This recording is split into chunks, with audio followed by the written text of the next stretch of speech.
as far as the most heroic moment goes, I have two. Oh wait, no, that happened in the preseason campaign, pre-series campaign. Never mind. I don't. The I don't know. Oh, I forgot we did that training sesh. Okay, I'm gonna be honest. I don't remember when this happened. This next part here. I want to say it was either in the pre-series or in the first arc. But as you mint bubble gum on a shotgun to do like shotgun mint blasts. Was that the hedge wolf in the That cave? I want to say that was the hedge wolf in the cave. Yes. Also, these two are tied. This, even though we just kind of yada yada it, the scene where um Rafi and Danny were on the tandem bicycle jousting their way to the portal outside of town because it is like the funniest, dumbest, coolest thing. See, in a trad RPG, we would have had to grind through several like critters on the way to the rift just to like get experience and like something to Well, do for the night. But like we did it kind of like a Doctor Who episode where like just throw in a monster for the kids and like weave around them with your spear. We don't have to kill anything and feel bad about it, you know. and what I loved about it, I for one, because I imagined that all these creatures that you had already met once popping out in the world. That scene was going to happen regardless, right? But Monster of the Week is not really meant for normal combat like D&D is, right? It's Mm-hmm. reactionary combat. So I wasn't gonna have you guys like, oh, here's a hedge wolf, reactionary combat. Oh, here's a Mr. Nobody, reactionary combat. That would be All of a sudden boring. we're dying or falling off the bike. Yeah. Right. That would have been boring. It would have slowed the pace. So I just kind of yada yada it. But the image in my head of you two just like playing Daisy Daisy, which wasn't that the full song. We made a joke about being Enter the Daisy. Highway to the Daisy There you Zone. go. But I am just like Daisy, Daisy, give me your answer true. Well, like Mm-hmm. spearing these creatures With a flagpole. with a flagpole made me genuinely laugh. There's the like hard chuckle and there's part of this like anyway, that genuinely made me laugh. So that those two scenes, because it the bubblegum shotgun was really funny, but the jousting tandem biking was also really funny to me. Yes, big moments. Let's see, coolest setting.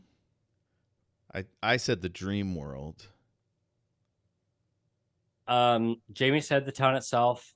For reference, we didn't get a response from Az. That's fine. Az is busy.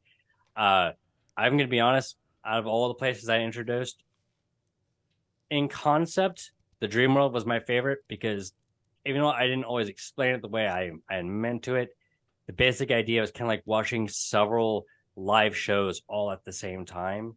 Yeah. Or as in my head, because I didn't explain it well, it was like going to the theater to go watch a live show, like watch a play, but each stage was its own dream. And it's like watching several stages at the same time. I think I use more of a quote closer to like the like several TVs, kind of like Like in a security office, yeah, multiple or like the cameras. architect from the Matrix. I don't know if you've seen that scene. Yeah. Uh, that was the general idea, but in my head, that's not what I was imagining, and I did not express that well. But that was the kind of idea. I like the concept of these creatures only exist because people are dreaming of them, basically, and then just seeing like a bunch of stages in just a giant circle of different people's like dreams and memories, basically. Um, Oh my god, oh, I just had a bizarre like thought, like a stoner philosophical thought.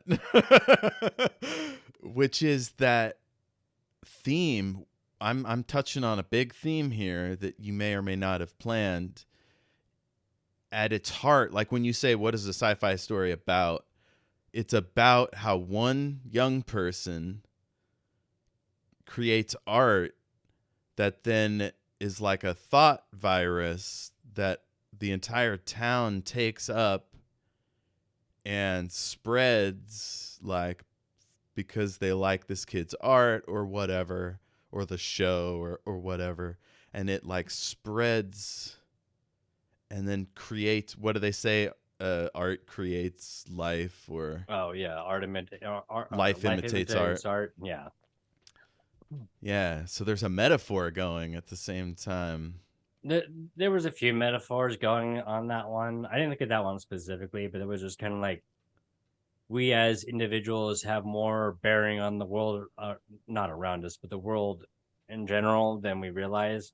It's kind of a sort of commentary on collectivism and the aspect that like we can do a lot if we all come together, and that's Hell the yeah. idea. Because it's the subconscious world, we don't always understand, especially because this is the 90s, right? We weren't realizing the power that collective people had. Well, we had forgotten anyway. It was just sort of like that idea was like in the background of the reality that we had all known. There's a collective force of psychic energy that roll us all, but connects us all. Because everyone dreams, right? Everyone has a dream. Everyone has visits nostalgia. Everyone, so this realm exists based off of the collective dreams and nostalgia of everyone in existence. It was kind of a sort of commentary on collectivism in like a very light sense, not a huge sense. Well, and Um, also it wasn't cut and dried. It was like it had its positives, but also its yeah, more destructive sort of thing I, I too. I like to Like the in my downside of nostalgia, right? Because yeah the kid was doing a lot of wish fulfillment. yeah. Um, so for that, I like to work in understanding the ambiguity of a situation. There's some level of ambiguity in collectivism. It's like, yeah, we can all come together and do a lot of good, but also as history taught us, we can also get together and do really bad.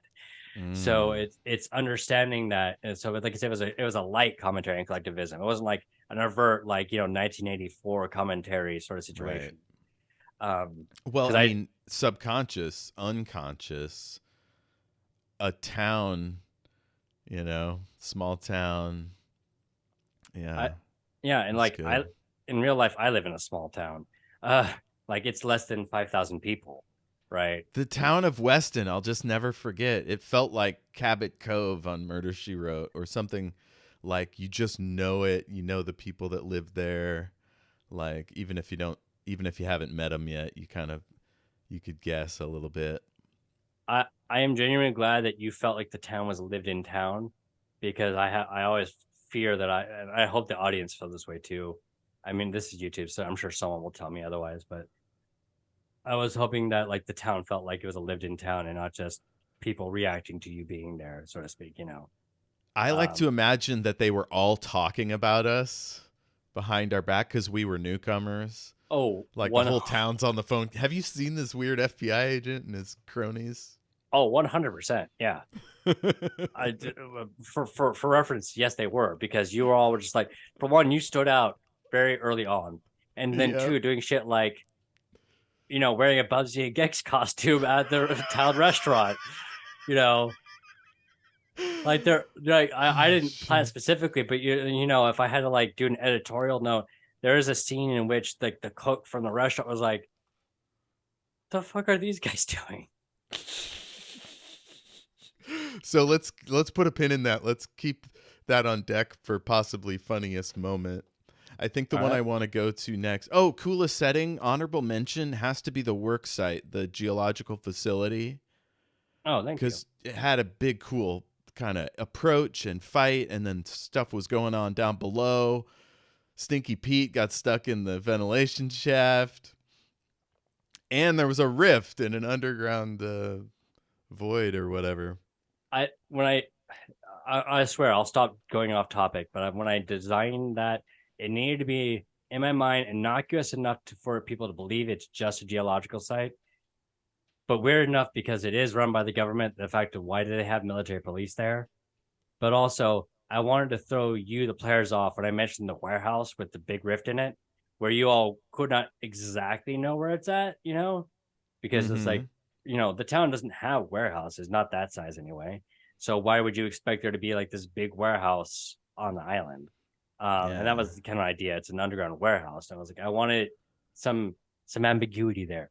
Anyway, Yeah, having visited plenty of island structures, there's not a lot of underground bunkers that close to the water. Let's see here. Wildest imagery set piece. I'll do mine first because it might relate to sorry, to Jamie's pick. We did coolest setting. Funniest moment. I'm Is it at gonna the go ahead and top?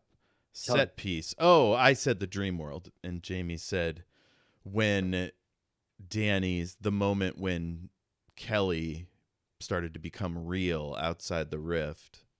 so the way I wanted to explain that, by the way, when you all had killed the meta creatures, you know how they like dusted, as I explained, like the Thanos snap dust version, right? Mm-hmm.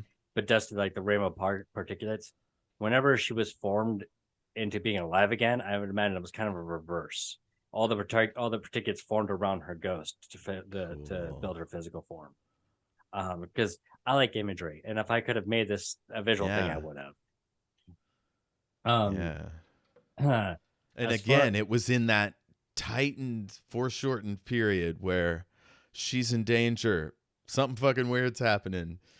We're going through. Now we're kissing. Like, yeah, man, that was a hell of a time. so why does imagery set? We I had don't so know many what. wild moments. I'm wondering what Az would think. I think Az might mention Stinky Pete just going ape shit at the Yeah. work site. Once again, I did not expect him to just like pull a gun out and be like that. I was just like, Sticky P really is a wild card. All right. Oh, Uh maybe Agent Forrester taking him into custody. that was one of my favorite scenes to do because it was intense. And I hope you as players felt the intense moment because Oh I want yeah. to I wanted Agent Forrester to come off as like an actual FBI agent. And he was like, I'm here to arrest somebody pretending to be an FBI agent. Right. So I was like, that was one of my favorite scenes to do because of that. I was like, I wanted you all to feel the intensity of this situation.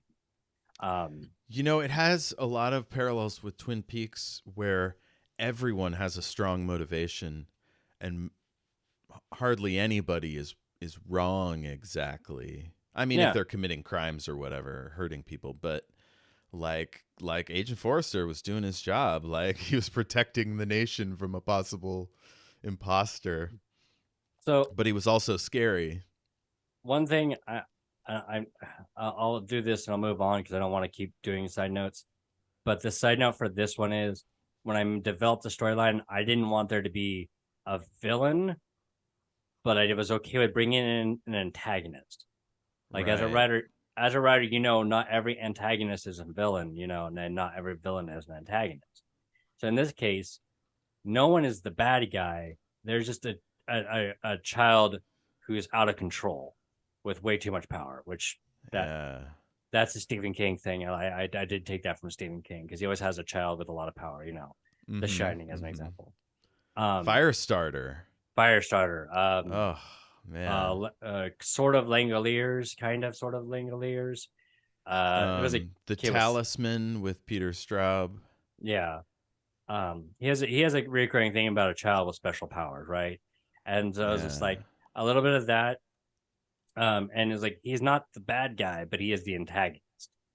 And that was kind of the idea. Is like not every not every time yeah, not every bad situation has an evil person behind it. Sometimes it's just a colossal misunderstanding, you know. So Um, let's talk villains then. all right. So the categories I put are most hateable and most lovable, Okay. because I was kind of thinking about like pretty much everybody is either an animal or a just a person doing their job. But so hateable was tricky. Jamie said the fire possums until I realized they had a mom.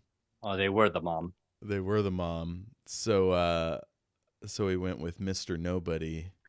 which is just the pale man, right? They're the pale men. Yeah. So for the fire, developing, 'cause I had a few ideas for the fire possums. I wanted something to actually feel like a cryptid, right? But it'd be a regional cryptid rather than like say Bigfoot. Bigfoot's supposed to be known about living out of the Northwest, but every state has said they've seen a Bigfoot of some kind at this point. Yeah, a hairy So man of the mountain. yeah, like Missouri has one itself. It's Momo. It's Bigfoot, but with a big head. I'm not even joking about that. That's Missouri's cryptid. Um, but I wanted something like a local cryptid. So when I developed the fire possums, like it's got to be a believable like cryptid. Was the idea. The Mister Nobodies. I wanted people to be uncomfortable with how they looked and what they were. I genuinely wanted it. So what I took, and I not directly, it was just a general idea. I took the idea from. I hate referencing this because the director is a POS. But Buffy, there was an episode which there was like these gangly dudes and like Aren't that. they called the gentlemen? I think so. It was an episode where like nobody could speak, basically, what I want to say. I did not take their entire design based off of that. I took the concept based off of that. And see, I Um, haven't seen that, but I have read up on Slender Man. that was the other part. And It was so, and that one's interesting because it was like kind of created by kids. And here we have a kid like creating that things. that was the other part because technically, in the modern era, the modern cryptid would be Slender Man, because the cryptid is just a mythological creature that lives up to folklore. The difference is that Slender Man was made by the internet rather than an individual like group of people in an area, right? Like the Jersey Devil would be a folklore cryptid out of Yeah. the Jersey area, right? But um, uh, forgot his name suddenly. Slender Man is basically a folklore cryptid from the internet. It's a collective from the world sort of idea. So I chose him for the design and like these creatures from Buffy. It kind of mushed them together, and I wanted something that seemed very repulsive to look at, and were Oh, every pretty. time you described it, it was just like, could this stop, please?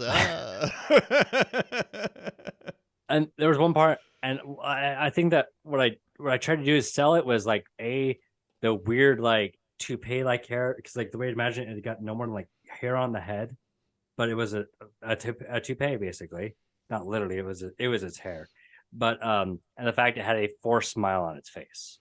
Terrible. Um, yeah, and I wanted something that was like repulsive and could easily be identified as a villain, but also would come from the mind of a child. Like everything, like the Mister Nobody was the only non cryptid in the show. Everything else was like a local cryptid, more or less, right? Yeah. Um, but the Mister Nobody was like another like the boogeyman of the island, that kind of thing. It was the idea, which is not quite Yeah. a cryptid, but the general idea, that kind of idea of strange The people. boogeyman is so old. Yes, It's almost like the first cryptid. Like there's the jinn, ghosts, the right. boogeyman. And the boogeyman's always just been a rather broad term for just somebody who does weird things at night, and Yeah. then always what he does changes. But yeah, I basically was creating my own boogeyman in essence. Uh, That's awesome. and once again, coming from the mind of a child.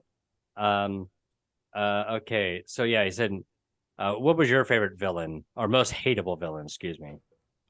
What did I say? Hateable, hateable. They got out of order for some reason.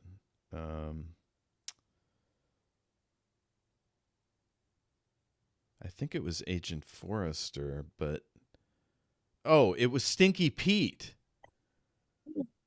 He shot at a government employee in front of me. What the fuck? I like how I bailed out of that car so fast. I like how your most hateable character, but it says most hateable villain. Your most hateable character is literally Almost one favorite character. NPC during this episode. Right. You know what? That's fair. I did not expect Pete to pull a gun out of MP. Uh, Oh my god. okay, how about this? Most lovable villain. I will say that Jamie chose the fire possum. Um, I liked that scene, by the way, where you all took him down because none of you liked it. It left a bitter mouth in everyone, but you all felt like it was necessary because basically you trapped it in like a water basin and then flooded the water basin. Um, Yeah. and it felt like a character moment basically in my head. I was like, I liked how And everyone at that reacted. point, it was like it's animal like, but it all could be fictional Mm. because of this dream world connection. I don't think we were certain yet that they were a family, that if we stopped fighting them, they'd just live their lives, but they're like burning everything. So it was almost like having to kill wolves to protect the sheep or something.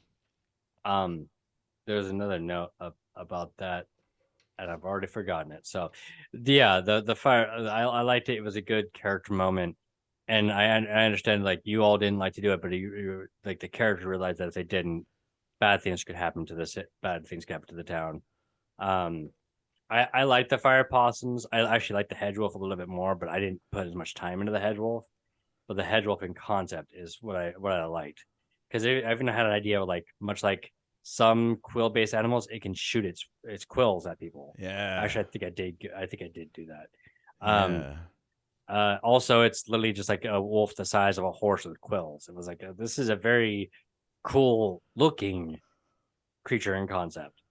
Um, I can't remember if I want to say Danny shot at it, but I don't think he felt good about it. I think he was afraid at any second it was going to turn into a human and he was going to be in deep shit. But he was with an FBI agent, so, it you know.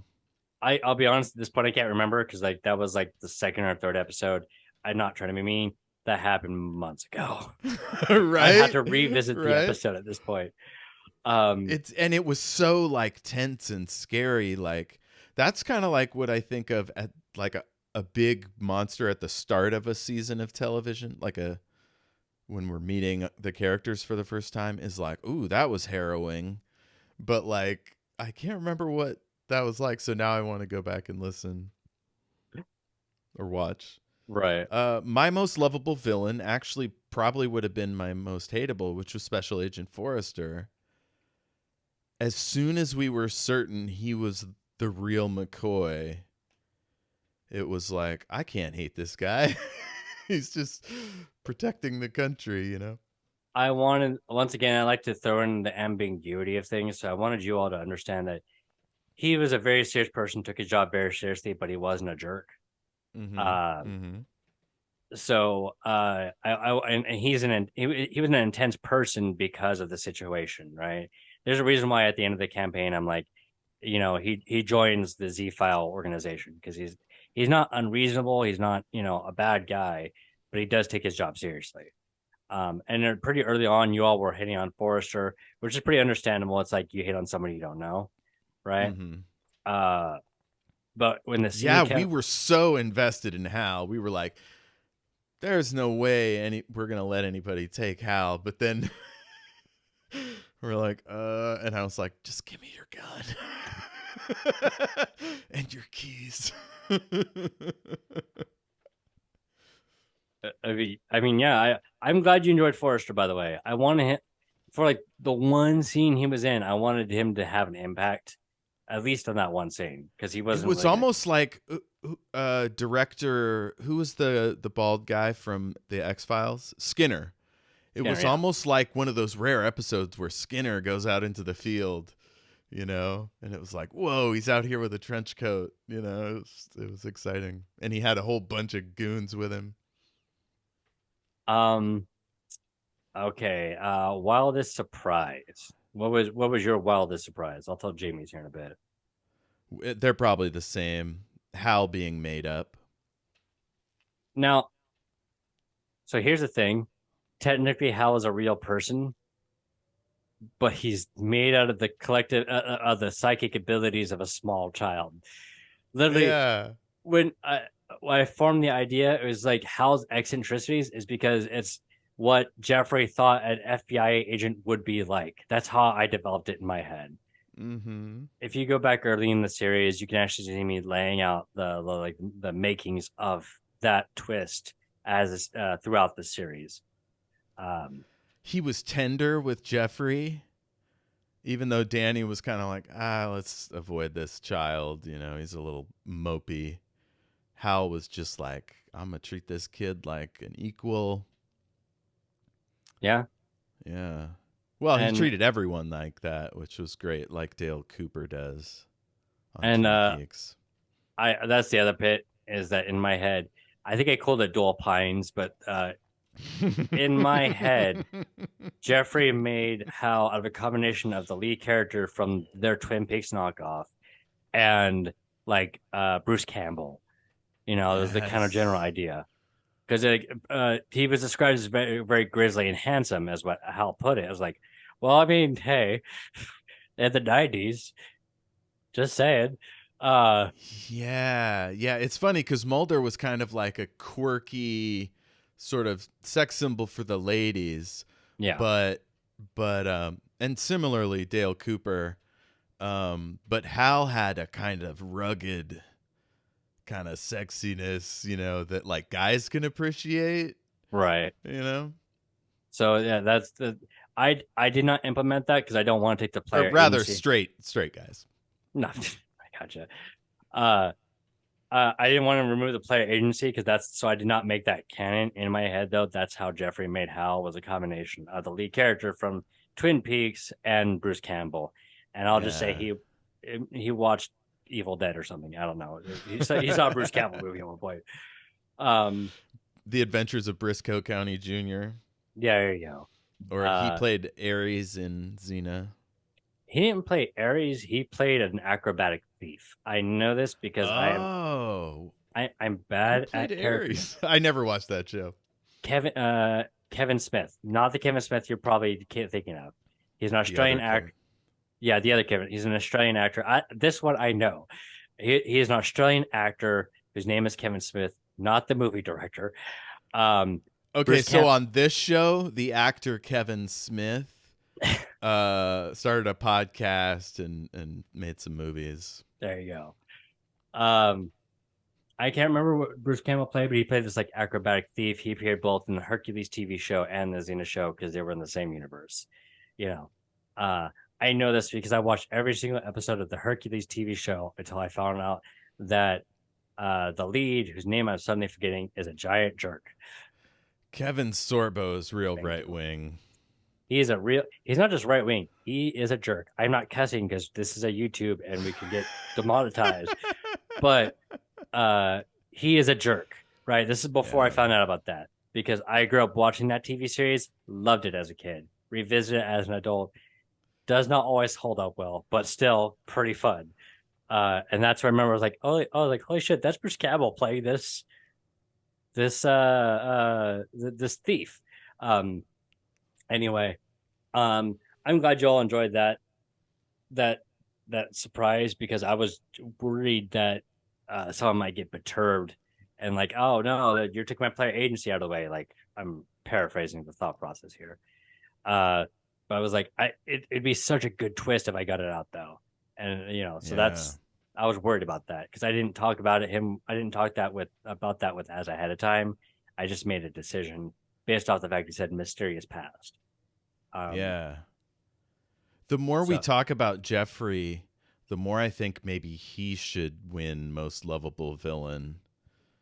You know, like because we really had some tender moments with him, especially at the end with his like resurrected dad bot, you know? I I had given you one thing I try and do is I try and dangle an option in front of you but you all don't have to take it in this season. You didn't always take the ones I dangled out. One of the ones I'm genuinely glad you did is rather than kill the shape or the creature or Morpheus, I'll just call him Morpheus, because that was a plot line I had developed as well. Instead of killing Morpheus or hurting the child or separating their powers, you saw the situation and chose tenderness as opposed to violence. All of you did. Yeah. And I, as the GM in my head, was like, I really appreciate that because that's what I wanted to happen, but I didn't want to railroad you all to go into that scene, right? Yeah. You all could It's have like done you it. made it attractive. You said enough signposts or whatever. Like you're like, well, Danny doesn't like to hurt anyone, and Hal's really like fatherly with the kid, and like we've seen the kid have a difficult sort of family situation, being left alone to work an adult job, stuff I, like that. I will do just another quick note about that is that, and this is an actual quick note. I had initially a plan for the mother to be a lot more less involved in his life because of her job. I was kind of imagining initially kind of like a uh I forget the term, but it was one of those like work all day 80s lady 80s individuals, where they like all they did was work, work, work, work, work. I don't know, it was just like in my head, like Yeah, my mom. fair And enough. Jeffrey was a latchkey kid, Yeah, right? Watching his documentaries and coming up because with monsters. like but I didn't after a while I was like I didn't want to make her unlikable. I But she cannot be present for some of the stuff that's going on. I kind of changed my thinking on her basically. Because one, there's a very serious issue of in media about media hating women. I don't hate women.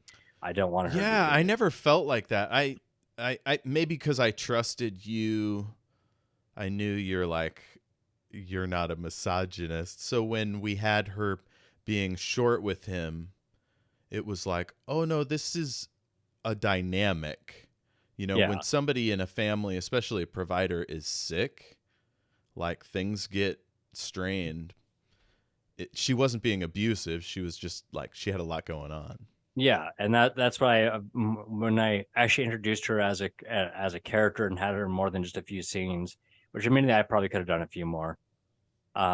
I wanted her to be its situation to be tense but understandable because she had a husband with lung cancer. He couldn't work.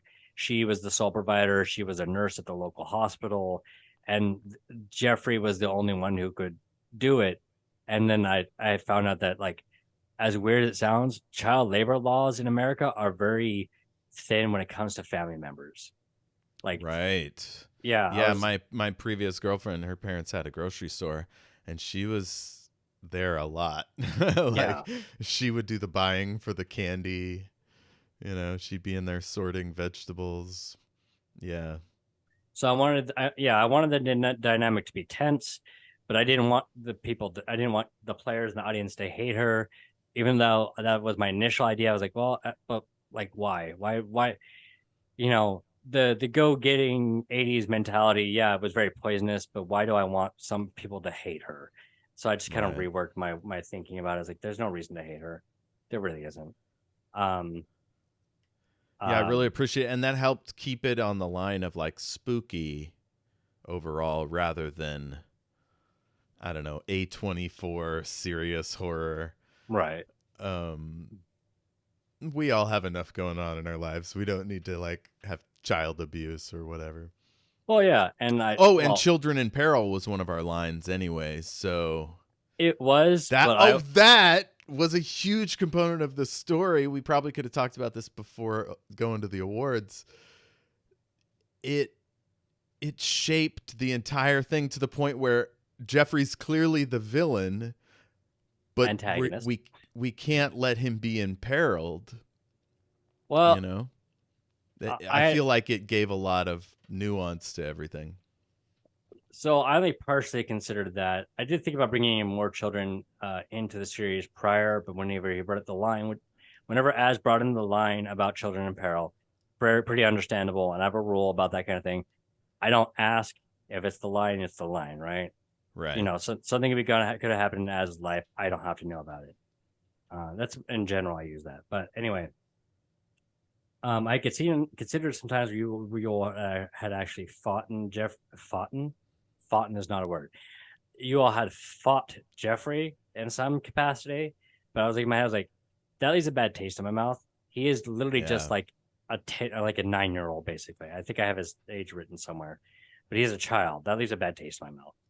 Right. Well, and it's like a lot of it too is probably a difference between the kind of stories we tell now and the stories they told in the 50s when the Twilight Zone did the kid that wishes people to the cornfield, he was just evil. Like there Yeah. was no nuance there. Yeah, and I don't. I'm a big firm believer of nuance. So I was like, yeah, no, I don't Yeah. think. I don't think the kid is just evil. The kid is just confused and doesn't know he has abilities, basically. Um, Another thing I liked is that we didn't actually know how troubled he was because he kept a lot of it in and put it into his art. Now, here's the thing about that. That's from personal experience. As a kid, I didn't talk about my issues. On a side note, if you're having mental health issues, please get help. It's very important you do so. In the 90s, we didn't do that, and it really messed me up. Anyway, Yes.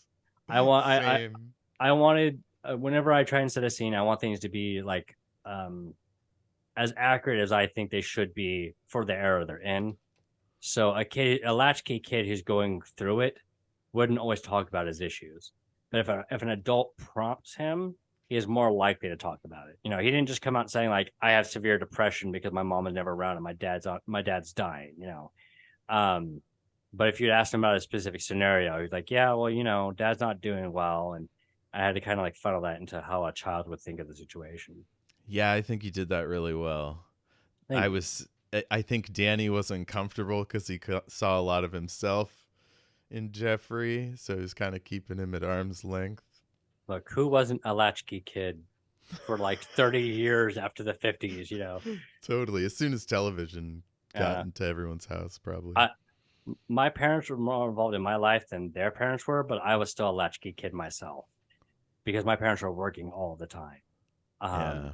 so and my parents were latchkey kids too. But yeah, so like this is one of those things I could understand probably more than anyone else's childhood. Um, but yeah, so that's kind of like the funneling that in, just kind of like channeling my inner child at that moment. There are times I felt like I was forcing narrative, though, to be honest. But yeah, Whatever you did, it worked great. I mean, that's appreciate it. always a thing for both for directors and just game mastering in general. How much leeway am I giving the players? I always What? try to make. Go ahead, go ahead. Oh no, I was going to change the subject. Go ahead. Um, uh, no, I was gonna. I don't remember what I was gonna say. Anyway, go ahead. Proceed. Sorry. Icon of the season. So this is for like somebody's fashion, vibe, overall awesomeness. I went. Oh man, it did that thing again. Hold on. So icon. I want to say Hal. Special Agent Halford Wormold. He just his look, his vibe, everything about him, the storyline kind of wrapped around him. Um, at least the thrust, the MacGuffin, like had a lot to do. I mean, he was a dream monster after all. He when Az gave me very little to work with in the aspect of his background, but enough freedom to do with it what I thought would be interesting. It gave me like a good launching point. Uh, so I would say that's where that came from on that one. As far as the icon of the season, I liked how I genuinely did. I liked how I liked Danny, but they seem to be dressed very out of their era, which is not an issue by any means. For whatever reason, I enjoyed Raffi being dressed like he's from the 70s while living in the 90s. Hell Uh, yeah. for Just a one, quirky old guy. yeah, it was like a quirky old guy. He was just like wearing bell bottom corduroy pants and stuff. I was like, I don't know why, but I love this. Uh, okay, dead air, so you can cut off the cough. Sorry, didn't catch it in time. Um, Yeah, speaking of Jamie, oh, he had that doctor's bag that he was hitting people with. Like, yeah, he had a very distinct look very. and style. Oh yeah, the very look like you two both had characters of its time. It was the Man in Black and the Professor. There's no issues with the vibe or fashion there. I liked it, but what stood out was just Raffi's just like, I'm from the 70s. I have a leather doctor bag for the 50s, and like and his like character out of time sort of feeling for him was really one that maybe like made me chuckle uh throughout the series. Um Especially when you didn't get modern references. Well, modern to Yes. the 90s, yeah. Um And Jamie's choice was the bicycle built for two. that that was a good scene. I gotta be honest. See, and this was, I think it was a joint creation, but like, because we were going to get canoes or something. And then on our way back, I was like, could we get a bike? And you were like, yeah, it's a tandem bike. And that's perfect for a tourism related town where there's a bike rental guy and a jet ski rental or whatever. So, like, we're visiting, we have to get across town. Oh, now we're jousting. and that just came out of a joke. You two were became buddy buddy from like your characters like clicked very early, and I think it has something to do with like Mm-hmm. you and Jamie and working together in the past. But your Mm-hmm. characters clicked very quickly, so you got to the point where you're all like I made a joke that you all were just having like a good old like best bud time canoeing across around the island. So I made the tandem bike joke. I was just meant to be a joke about the scenario, and then you two were like, "Yeah, let's use a tandem bike to joust." I was like, "All right, sounds good." Um, Yeah, uh, I liked all the locals, the townies, um, but I don't know if any of them rose to like dominance in this way. I liked Deputy Lawrence, but they're dressed like a cop. Everybody was kind of their jobs. Stinky Pete. Stinky Pete. I Um, would not vote for Stinky Pete, but I'm biased because he shot at somebody. uh, that's fair. As far as that goes, there was only like maybe four NPCs that stood out, and in fairness, there was a reason for it. There was a reason for three of them. One of those was Mm-hmm. Stinky Pete, by the way. Uh, the one I did not plan anything around was Stinky Pete, and he stood out pretty hard. Uh-huh. Um, but one This was for people who haven't played RPGs. I don't know why you're listening to this, but if you haven't, this is a thing that always happens. People come to a town, they meet a few of the local characters, and they just latch on to the weirdest one. And they like, I want to know everything about this weirdo. in my on a side note, on my last big campaign, my group adopted a goblin, and the goblin ended up becoming like a paladin of one of the good Yes. gods, and like travels the multiverse. Like he on another show, if I could find it, maybe I'll link it in the description later. My friend who I played with is playing this goblin in another actual play show on Twitch. Like Oh, that's genuinely, awesome. yeah, people, the players latched onto that character, and that's what happened with Stinky Pete. Hell um, yes. I would also say that the town might vie for icon, no, like I'm never going to forget the town of Weston. It has a creepy like supernatural library and rumors of fish people. It's got a lot going on. that's the other side note I didn't get to bring up, and I'm real quick. When I brought in for the town of Weston, you mentioned the fish people. I call them herringmen, right? I Mhm. had mentioned at one point the different colors: red, green, blue, red, and that was at the time when I was actually introducing the Mister Nobodies. So in a literal sense, I was introducing a red herring to you all to throw you off the case. I was I was literally throwing a red herring at you all at that moment. Yeah, it made it. This is so like a Doctor Who series. If you haven't seen classic X-Men, or I mean classic Doctor Who, they would have like 4 to 6 episodes, and like episode 3, 4, and 5, they'd be getting captured left and right, and run around. They call it. That was us going around the island looking for the herringmen. That that was kind of what I was wanting to do because I wanted to every previous fight up to that point had been fairly straightforward, right? There was some investigation, but I was like, all right, I want to bring in the Mr. Nobodies. I want to hint at Mr. Nobodies through the vision that Hal had, but I wanted to uh cut you off at the pass, so to speak, and redirect you. So I brought in the Herringman. But if you go back to the episode in which I introduced them, uh, Jeffrey was not paying attention to the Herringman documentary. He had it on the background. Right. Oh, nice. So It's genius. he it was literally a red herring for you, the players and the audience. What was going on in that scene is he wasn't paying attention. In my head, he was drawing the Mr. Nobody. That's awesome. Like if you all had looked, you would have seen the Mr. Nobody. But you were all paying attention to the documentary because in previous episodes it had come up, which I don't blame you. Like you're like, oh look, the hedge wolf. It's a documentary about the hedge wolf, or oh look, it's the fire possum. It's a documentary about the fire possum. You picked that up pretty early on. So when I brought in the Herringman, I wanted that to be the red herring because Jeffrey was not paying attention to the documentary he was drawing at the time. So that was me kind of directing you all, but you all still could have found the evidence of Mr. Nobody's ahead of time. It was still an option. I planned that Yeah. the whole. I This sometimes plan. is this is reminding me of, I don't know if we have a category for this, but when Danny took his journal, Oh like yeah, that moment stands out because like it's kind of a dick move. you're taking a child's drawing book basically. But Danny's like, one of these things might have killed my wife, dude. I gotta get to the bottom of this. Right. Um. Let's go ahead and move to the next category here. Best episode. Um.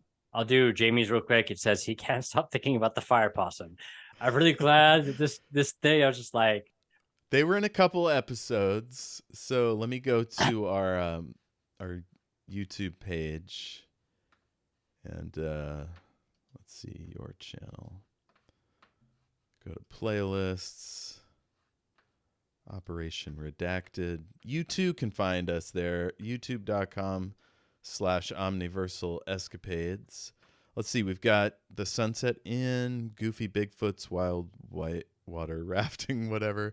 Sheriff Julia Roberts. It only takes one person to talk to an old man. I think that was the guy at the fish market or like whatever, the old folks, the community right. center maybe. He was the one that we talked to. That was the fire possums attack the fish market. Episode 4. So it only takes one person to talk to an old man.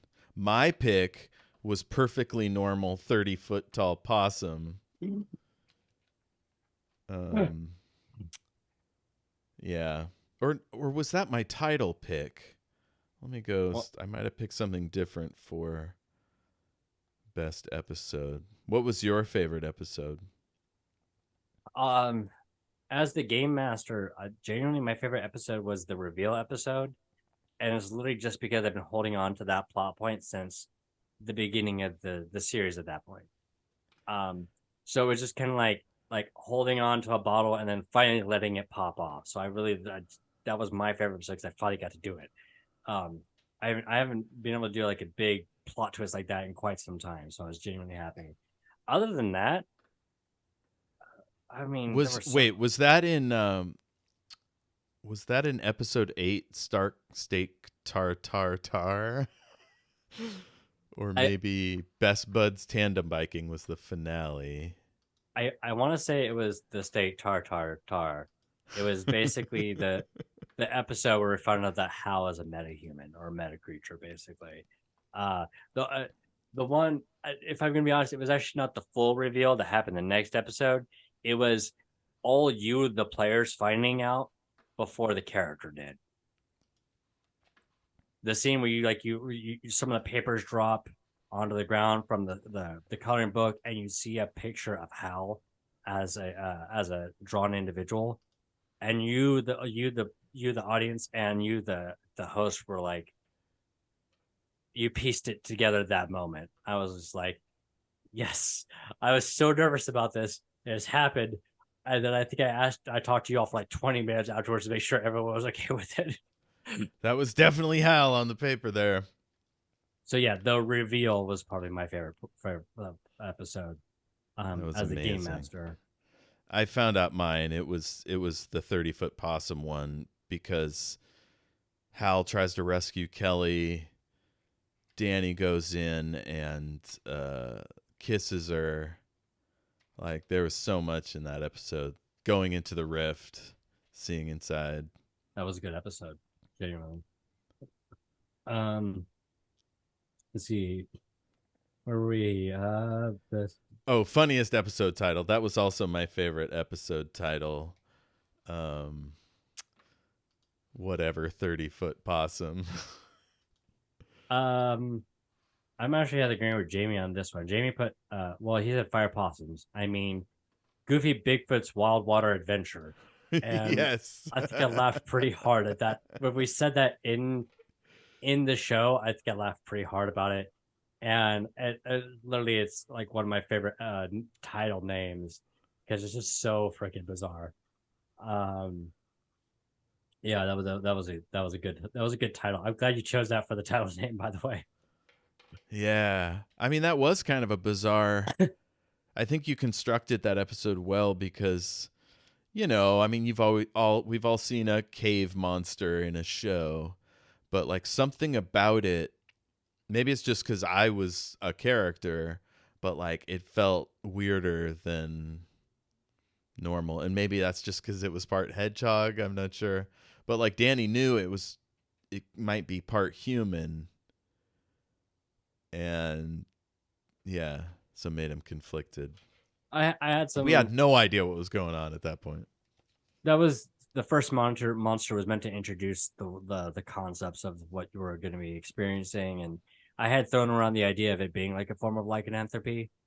Um, but I was just like, no. But like as you've established in, oh, sorry, as you've established in the Z files, and in fairness, I'd already thought of it as well. Lycanthropy does exist. It's just the hedge wolf is not a form of lycanthropy. It's just basically an angry horse-sized wolf. You're mentioning stories from the Z Files, episode 1, Showdown at Samson Mill, for the second time. Folks, you got to go listen to that or go watch that thing. Um, was the monster technically a lycanthrope? No, I had thought about it, and I could have very easily done it, but there are times when I have to ask myself whenever I make a concept, just because it sounds cool, does it make sense or does it matter to the plot? And the idea of it being lycanthropy was like that doesn't really matter to the plot overall. I think I planned for him to be one, but because the sheriff was there and we had to like keep her from learning supernatural stuff, like we just had to keep that off screen. Yeah, that's pretty understandable. I I will say if you wanted to bring her back in like a post 1990s the Weston incident, Uh-huh. then yeah, The it'd be fine. Weston incident. They would be fine if she knew about the supernatural. It's just at that point, the super much like in Supernatural or whatever, the supernatural world is not known to the public. So, that was the same idea as the officer did not know about. By the way, we had one of our favorite scenes. I also enjoyed Narlington, uh, just because it was just like a stupid play on words, and I love stupid play on words. Anyway, um, Yes, the town of Darlington became Narlington. Or maybe Narlington came first. I'm not sure. if I recall right, Narlington was a neighboring town from Yes, Darlington, it's the and mainland town where the and ferry goes. it was just I gotta laugh because I love good wordplay. Uh, um, So, funniest moment, uh, mine is Stinky Pete's wild ride. Everything after the shooting, basically. Kelly standing in his car, the doves like flapping around his head. He pulls off and avoids the the innocent soldiers and crashes the car into the front door, rolls out. yeah, Amazing. that was a good scene. I had to narrate a bit of that because I didn't expect to get real so quickly. To be honest, I was just like, surely they'll try some subterfuge, and then Sticky Pete was like, nope, gun. Uh, um, that was a good one, but I want to say my favorite scene. quite honestly, was the tandem bicycle jousting like that. Yeah, you've mentioned it several times now. I've mentioned it That's several great. times in this. Yeah, I was just because it's so ridiculous, but like a fun way that still kind Hmm. of makes sense. And I was just like we had a lot of, don't get me wrong, we had a lot of good moments this season, a lot of funny stuff this season. But the tandem bike stuck to me for like whatever reason. Uh, Hell but yeah. yeah, that was probably my favorite. Talking to the front desk person during whatever that was out there was really fun. Like we got her to talk to someone on the phone, I think. We just snowed her completely. That was One amazing. one of my favorite forms of comedy is when something very bizarre is happening, but and it's everyone just kind of like, I guess we're just gonna have to deal. It's a very Python-esque thing to do when something bizarre is happening, but it's taken very seriously. I guess the best way I'm trying to put it in my head. And that's kind of like one of my favorite forms of comedy. So whenever you're always like, "Oh man, look at all that weird stuff happening there." Anyway, could you call the back room and make sure we're cool to go in? That kind of thing. Hmm. Yeah, I just love that. Like, you know, something weird is happening, but you're all just acting like nothing is out of the ordinary sort of situation. I don't know. Maybe I'm not explaining it well. Was that a situation where Raffi used divine Yes. power behind the scenes? If memory recalls right, and it's been, by the way, viewers have seen this. It's been a few weeks since we played that session, so bear with me if my memory's not good. But I do believe he did use his soothing abilities to make her more compliant to your all's request. Yeah. Uh, that's one of the reasons why I had to like comedically like something's weird's happening. No, well, anyway, he was on it. Oh man, Geppetto's costume emporium. Madame Yeah, that was a good Geppetto one. making an Elvira wig.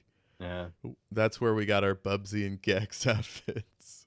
I in the game they suggest allow your players to make the businesses that exist in the town.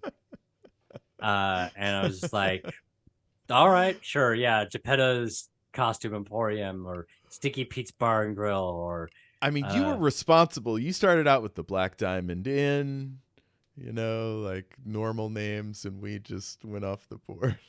I shook my head at the time, but I was also laughing. So it was just like this is ridiculous, but funny. I found the quote: "Gnarlington is the extreme sports version of Darlington." There you go.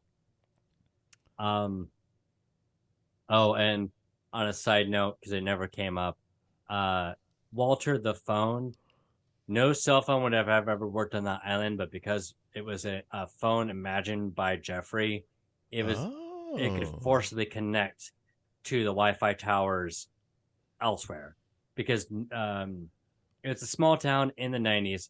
Anyone who lives in the 90s know that cell phones were not very common. Neither were cell phone towers. Mm-hmm. It's basically just major cities that had them, like New York, L.A., not Tacoma, but Seattle. Seattle. Yeah, Tacoma might have had some. I don't know. I don't. I didn't. I've never been to Washington State, in fairness, but I would imagine Seattle did for certain. I think I was. I don't think I had a phone until '98, but Yeah. So, I might have been late to the but party. but they weren't very common, as you know. It wasn't really until like 2004 ish that they become more common. Mm-hmm. I'm generalizing here. Uh, so there were no cell phone towers that could have picked up um in Weston, but because it was a phone made by a kid, it could forcibly connect to phone towers. Uh, because Walter the phone was a magic phone technically. Uh, That's awesome. That's so great. um, that was the other reason why I based it in the 90s. It was because a lot of issues can be solved with cell phones, right? Oh Like, hell yeah! That's why so many cozy mysteries are period pieces. exactly. Because Like like if you you can solve problems pretty easily if you just call up people. right, like it's 2023 as we're recording this. We're getting ready to go to 2024 here, which anyway, cell phones are everywhere, right? Problems can be solved very easily with cell phones. And it's like most movie plots can be like Ocean's 11 can be solved with cell phones. In the 90s, cell phones were not super prominent. Like we had them, but basically only the rich could afford them or the well-to-do. Um, So I set the 90s to solve the cell phone problem, for one. I also set it on a small island. So like communication to the small island is very limited, right? Problem solved number two. I did not think that uh um Az was going to bring in a cell phone because when he brought in the contact, I figured it'd just be like calling on a landline. As brought up the cell phone, it gave me something to work with, and I was able to immediately justify its existence and how the fact it even fucking calls anybody. Yeah. I had to do a lot of quick work around you all sometimes on how to justify its existence in the world, and Oh most of the man, time, it was seamless. most of the time, it wasn't hard to do. That reminds me of another metaphor. Is Jeffrey subconsciously is trying to connect Yeah, because he drew the cell phone into the FBI agent picture. yep. Very cool. That's also just what he imagined. That's what he imagined an FBI agent would have. Because I want to say Yeah. in like in X Files, I want to sometimes, not all the times, but like Mulder had a cell phone on occasion. Or it was 1997, so I think Men in Black was it came out like a year earlier. Don't quote me on that. I don't remember when Men in Black came out. But the idea is like the Men in Black who has the cell phone is something that a child would imagine. I try to base everything that was made by Jeffrey to be at least somewhat believable that a child would think of it. Basically, you know, um, that's why whenever his father was brought back to life through his abilities, he thought of his father like a knight, so he came back looking like a knight. You Oh, know, that was so cool. Incorporated his machines, his life monitors. That was also the scene where Hal got an RC Cola sword. You must have muted yourself.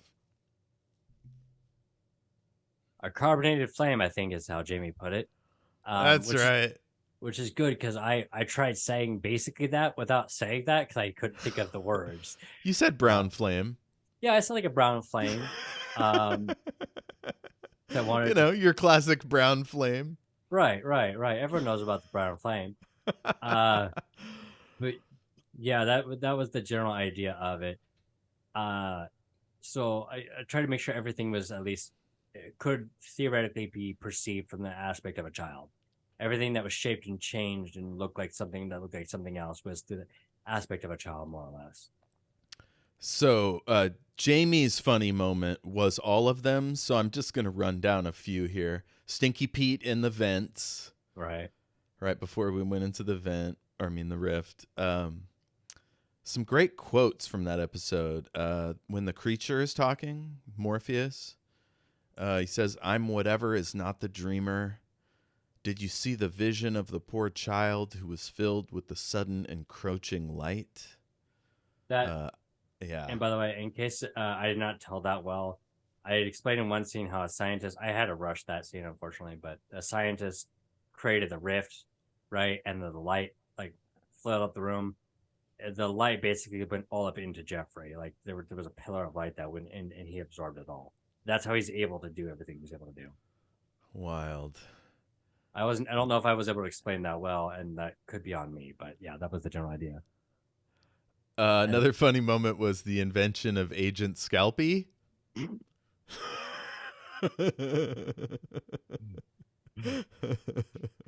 There was the moment where I go to Hal's trunk right after he got arrested, and I pull out his shotgun, and you're like, "Oh, we're taking a shotgun into the rift." I was like, shit. My head was like, shit's getting real. Holy fuck. Okay. Yep. Oh man. I mean, there were many great scenes. And let's say that my favorite episode was the reveal. Overall, everything, because you all were basically the joke makers. I was, Mm-hmm. the way I was running it, I was trying to be like the compliant, not compliant, but the straight man in the aspect of storytelling, while you all were doing the jokes.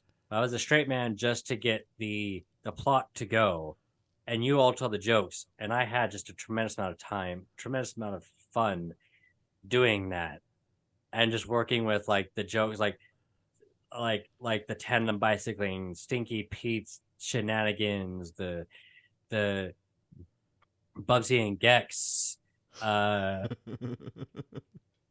it was I had I when I when I'm gonna say that I agree with Jamie and that I every moment was great because as the straight man of that story, I had to tell the story, but I also got to laugh at all the things that were happening that were not like absurd jokes made by me. Because I can tell some absurd jokes. If anyone has seen our Riley Watch episode, I play like the dumbest, well-meaning idiot. Oh, yes. So I could do absurd jokes, but it was a nice foil to me. I got to laugh at the foil of me being the straight man and you all making the jokes. I had a fun time. So Yeah, it's always fun when you're a GM a lot to just like live in some comedy on someone else's show. for certain.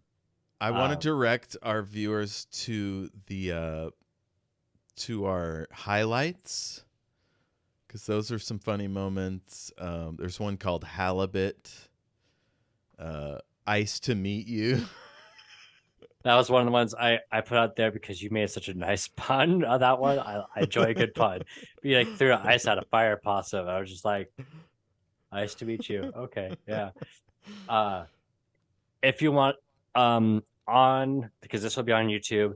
We do have some YouTube shorts of some of our scenes. You can check them out if you want. Go to our YouTube page. You could also find it on Instagram and our TikToks. I said that wrong on purpose. You can also find us on our TikTok. We have not posted clips in a while. That's because there's some scenes that were funny in a matter of time. It could not fit in like a 90-second Mm-hmm. clip without the context needed for it. So I've not been making them. But There's that's just something called Fecalton. that was a joke. That was a good one. Baby back ribs. Yep, remember that? Halibut. I don't remember the halibut. Oh, that's because as made an in universe pun. It's like he like picked up um Hal picked up a fish and used it like a frozen fish and used it to smack a fire possum. And then in the universe, he asked one of you to Oh, ask that was him, amazing. right? I was like, why? I chose a halibut. It's just like, and you were all like, why? Like, I chose it for the halibut. I was just like, approved. Well done. Okay, Dad jokes buds. the bit of comedy that like got me so bad, but which I forgot the details of, is the dad joke that was so bad as quit.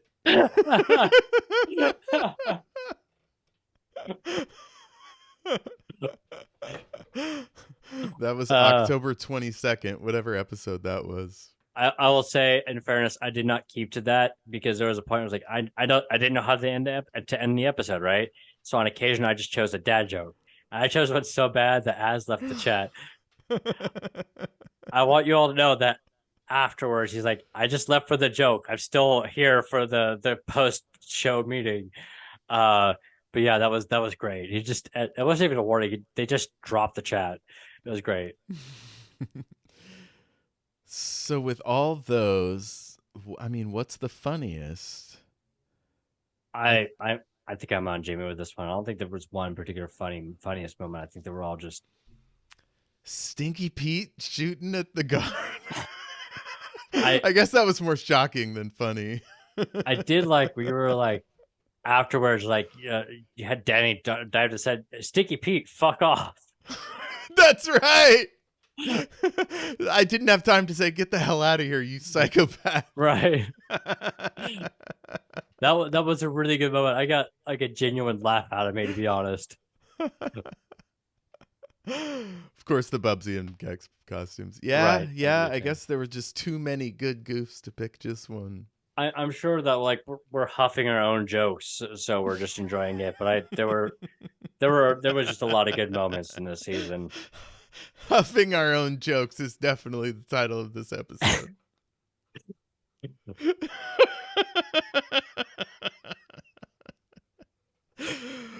Okay, so we did all our awards. Listener, please, or viewer, either way, send in your responses. We're on Twitter at Omniversal Escapades. I'm at El Jefe Tacoma. What can people expect going forward? All right. So real quick, we will have one more stream this month in December. Right now it's set for the 17th. We're gonna have a guest on the show. I'm not gonna spell it too much right now because it will be revealed then. We're gonna do like a quick one shot. Then we're gonna take the rest of December off, and we will be back in January once life has settled down for everyone. So if you want to stay updated on when the next stream will be, it will be stick to our social medias in the meantime. We'll try and keep you all posted. I know we're not always the best about it, but when our return will be posted. And I don't want to spoil anything too much, but let's just say things are going to get a little heroic in the next season. So, Hell yeah. Very cool. if you, Yeah. Go on. I would say if you like what you see here, you can watch us at twitch.tv/Omniversal Escapades. You can follow us here, like and subscribe on Twitter. Hit the button down there. Yeah. Hit the Poke it. bell. Yeah.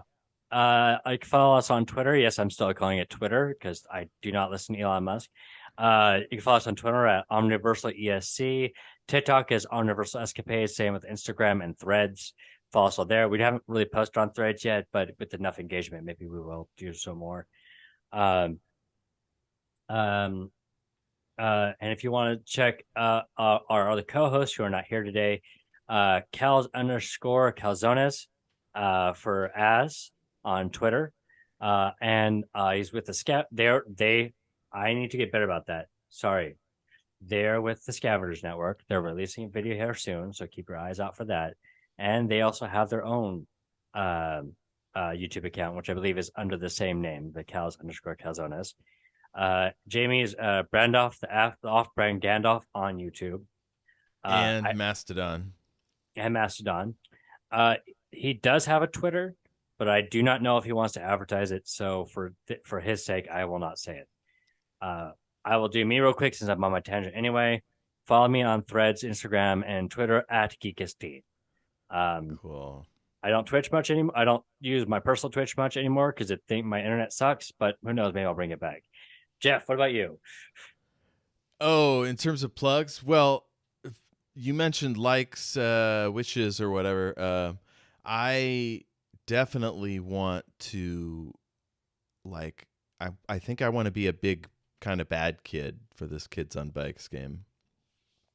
I have an idea for a character. I'm going to bring it all up with you during our like pre-episode meet for the one shot. Okay. And don't worry, folks, like, this is Dennis the Menace bad, not like, needs to be taken to social services bad. Right. Not Bart Simpson. Yes. Definitely not. I say this as a fan of The Simpsons, by the way. Oh, my God. That Bart was bad, but he still should not have been choked out by Homer. Oh, no, definitely not. Definitely not. I'm glad they stopped doing that at some point. I think that's it. Yes. Oh, see, Jamie and me listen to Shattered Worlds RPG. Yep. That's my space opera actual play podcast using the gaming system that I made, Shattered Worlds. We're doing a D&D side quest over on our Patreon, and we're starting season 6 in a mysterious world called the In-Between Paths. And that'll supposedly is going to start its first episode next week. So okay. Nice. Wish me luck there, that everybody can make it. And we just did a Doctor Who episode. I got the Doctor Who RPG, and Ash made up a brand new doctor that's androgynous and like, nice. I don't know, all about exploration, because every doc is like slightly different. Anyway, we went back to the Red Scare times, and Joseph McCarthy, something's up with him because he's leading a coup.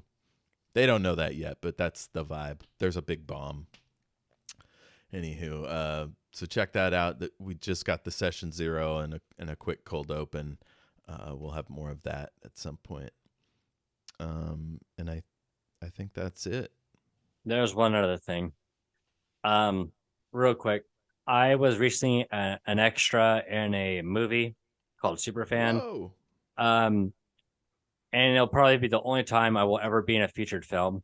So whenever it comes out, I will be talking it up on my Twitter. Uh, Hell yeah. I was uh, once an extra in Gamers 3, but I was cut out of the final edit. oh, that's right, because they are based out of Washington State. So yeah, Yeah, they filmed it in a they filmed that scene in a game store like right around the corner from my house at the time.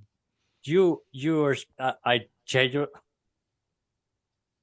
We're gonna end the stream. We're gonna end the recording here in a second. Genuinely, The Gamers is one of my favorite series. Cool. I Yes. mean, they Okay. gave me Cool. a lot of like hope for that actual play podcasting could be a thing. And one of their people, Christian Doyle, it was like a Yes. friend of mine, and his character, we were playing an alternity RPG. His Mm. character, Lu Shao Verkeen, was this monk, did magic called rune weaving. Anyway, that was the basis for my role playing game, which then became the podcast and my books. Nice. I'm going to have books out one of these days. I've It got one basically finished, but I'm scared to publish. Do me a favor. Don't if it's been a while and you haven't reached out to him, that's fine. But if you ever feel inclined to reach out to him, let him know that I am looking forward to the new season of Journey Quest. Oh, Uh, hell yeah. Journey Great Quest is series. amazing. Oh It's a my God. great He plays the series. yellow wizard. Yes. Yes. Everything that those two groups, Orpheus and Dead Gentleman Production, have put out has been golden. Hell Even in yeah. their college days when they had like a shoestring budget. So, Mm-hmm. um, Yeah, they anyway, were among the first to crowdfund this mhm. kind of like niche genre stuff. Yeah. They crowdfunded for Gamers 3 and got like 2 or 3 times the asked amount. Uh, Mm-hmm. I remember because I was there. I think I also contributed to the Mask at Death Pathfinder role playing game. The No supplement they shit. did. Yeah, I actually was one of their backers for that. Uh, That's so cool. I owned the PDF for it. Yes. All right, folks, go check out Zombie Orpheus, Dead Yeah, Gentleman Productions. Get all their stuff. It's awesome. They had a great podcast going for a while called Two Bards, One Mic. nice. I'm not sure if that's still going. Yeah. Yeah, it turns out I'm adjacent to nerd royalty. I mean, hey, look, I'm not going to say to reach out to them. You do you. I don't know your relationship, but if you decide to, let them know that you don't you know a fan of theirs. Of Anyway, course. let's go ahead and end it here. I have not eaten dinner. So I want to thank you, the viewer, for watching. I would like to thank our players, all of them. Jeff, especially since Jeff is the one who's here. Thank you. Thank Az. Thank Jamie for this great season. I had a blast. I look forward to the next season. And I just want to say, man, it's been so nice to meet you. Oh.